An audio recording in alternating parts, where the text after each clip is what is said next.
हमारे देश में ऐसे बहुत सारे जंगल और रास्ते हैं जो कि अपनी पैरानॉर्मल एक्टिविटी और हॉरर स्टोरी से जाने जाते हैं। जैसे कि मुंबई का आर्य कॉलोनी। गाइस, ये जो आर्य कॉलोनी का रोड है ना, उसके आजू बाजू में भी घना जंगल है, जिसी की वजह से लोगों को रात के वक्त बहुत खौफ में रहना पड़ता है। जैसे कि रत्नागिरी का कशेड़ी घाट है, जैसे ही दिल्ली का संजय वन है, वैसे ही हमारे मुंबई का एक ऐसा रास्ता है जो मुंबई को ठाणे से कनेक्ट करता है, घोड़बंदर रोड। और इसी रास्ते पे फेमस होटल भी है, जैसे कि फाउंटेन होटल, दिल्ली दरबार। ये सब होटल खत्म होने के बाद जो रास्ता शुरू होता है ना, वही है घोड़बंदर रोड, जिसी के आजू बाजू में सिर्फ घना जंगल है। जैसे आर्य कॉलोनी में है ना, सेम वैसे ही, जहाँ पर हर रात को एक ऐसी घटना होती है जो सुनने के बाद आप कभी भी वो रास्ते से रात के वक्त जाना पसंद नहीं करोगे, स्पेशली रात के 2:30 बजे, क्योंकि उसी समय वहाँ का श्राप चालू होता है, घोड़बंदर रोड का श्राप। और ये बहुत सालों पहले दिया गया था, और आज भी हर अमावस की रात में वो श्राप को बहुत से लोगों ने महसूस किया है, उसे देखा है। और आज मैं आपको इसी श्राप के बारे में बताने वाला हूँ, जो ठाणे में घोड़बंदर रोड पर हर रोज हर रात को देखा जाता है। और आज का ये वीडियो शुरू करने से पहले ऐसे ही हॉरर वीडियो देखने के लिए हमारे चैनल को सब्सक्राइब कीजिए और ये वीडियो अपने दोस्तों को शेयर कीजिए।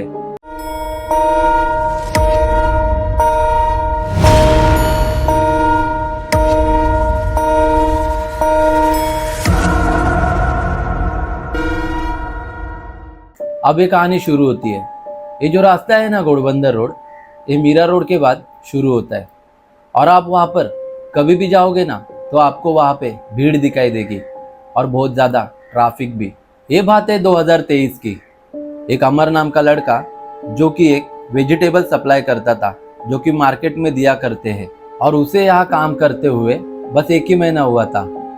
और उसका रोज का आने जाने का ये रास्ता था, ठाणे घोड़बंदर रोड, जहाँ से वो हर रात को गुजरता था। गाइस, अमर जो था ना, वो कभी भी अकेले रोड से जाता नहीं था। उसके साथ हमेशा उसका एक दोस्त हुआ करता था, राहुल, जो कि उसी के कंपनी में काम करता था। और ये जो राहुल था ना, ये हमेशा अमर के साथ रात के वक्त ट्रैवल्स किया करता था। अभी की बात है, अमर और राहुल उसी घोड़बंदर रोड से जा रहे थे। लगभग रात के 3 बज रहे थे और वो आपस में बात करते हुए जा रहे थे। और तभी उन्होंने देखा कि रोड के एक साइड में एक औरत खड़ी है, जो कि लिफ्ट मांग रही है, और उसके पास एक बैग भी था। ये सब देखकर अमर को लगा कि उसे सच में हमारी ज़रूरत है, क्योंकि रात के 3 बज रहे थे। और अमर ने गाड़ी साइड में लेने की कोशिश की। तभी राहुल ने कहा, भाई कुछ भी हो जाए तू गाड़ी मत रुकाना, सीधा चलते रहे। ये सब सुनकर अमर ने गाड़ी नहीं रुकाई और सीधा चलता रहा। तभी राहुल ने उसे कहा कि अमर, अच्छा हुआ तूने वो औरत के सामने अपनी गाड़ी नहीं रुकाई, वरना आज रात को हमारी मौत पक्की होती।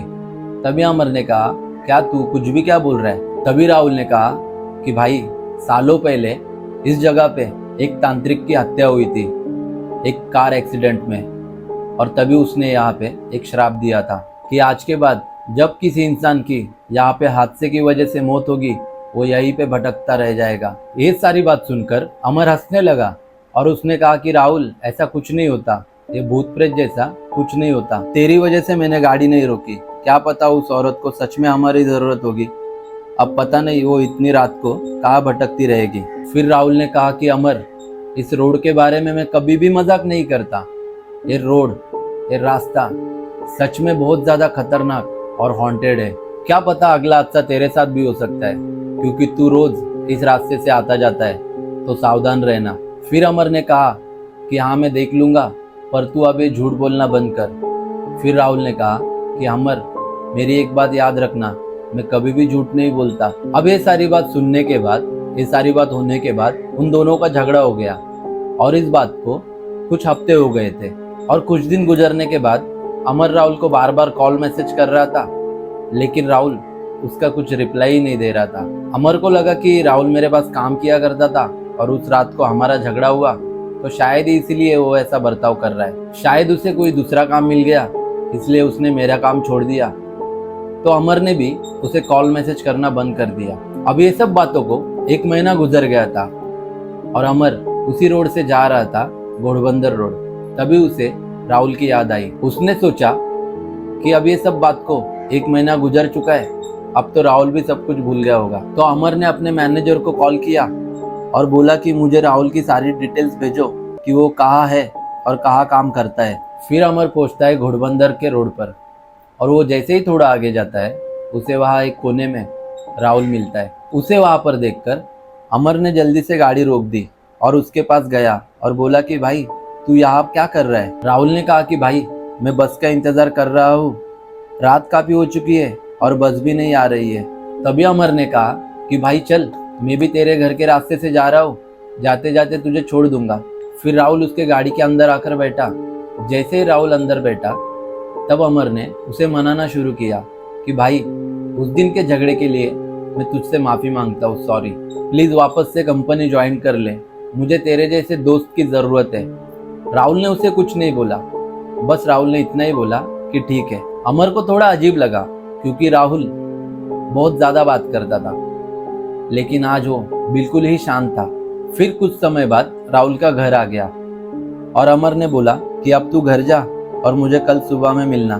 फिर अमर ने देखा कि राहुल उसके घर के अंदर चला गया और उसने उसकी गाड़ी यू टर्न घुमाई और जैसे ही वो निकलने वाला था तभी उसे एक कॉल आ गया। उसने अपने जेब से फ़ोन निकाला और देखा तो उसके मैनेजर का कॉल था। फिर उसने कॉल उठाकर मैनेजर से कहा कि सर अब राहुल के बारे में पता लगाने की कोई ज़रूरत नहीं है क्योंकि अभी मैं उससे मिला हूँ। फिर वो मैनेजर ने अमर से कहा कि ऐसे कैसे हो सकता है क्योंकि राहुल की मौत तो 1 महीने पहले ही हो चुकी है घोड़बंदर रोड पे, तो आप राहुल से कैसे मिल सकते हो। ये सारी बात सुनकर अमर हैरान हो गया क्योंकि अमर ने राहुल को उसके घर में छोड़ा था और वो उसके सामने ही घर में गया था। फिर अमर उसके गाड़ी से उतरकर राहुल के घर के पास चला गया और उसने देखा कि राहुल के घर को तो ताला लगा हुआ था, उसके घर में कोई भी नहीं रहता था, पूरा इलाका सुनसान था। उस समय अमर के दिमाग में बस एक ही चीज चल रही थी कि उसे उस इलाके से जल्द बाहर निकलना है और वो भागते भागते उसकी गाड़ी की तरफ आया। तभी उसने देखा कि उसकी गाड़ी की फ्रंट सीट पर राहुल बैठा हुआ था और राहुल ने अमर की तरफ देखकर एक बात कही कि मैंने तुझे पहले भी कहा था कि मैं कभी झूठ नहीं बोलता।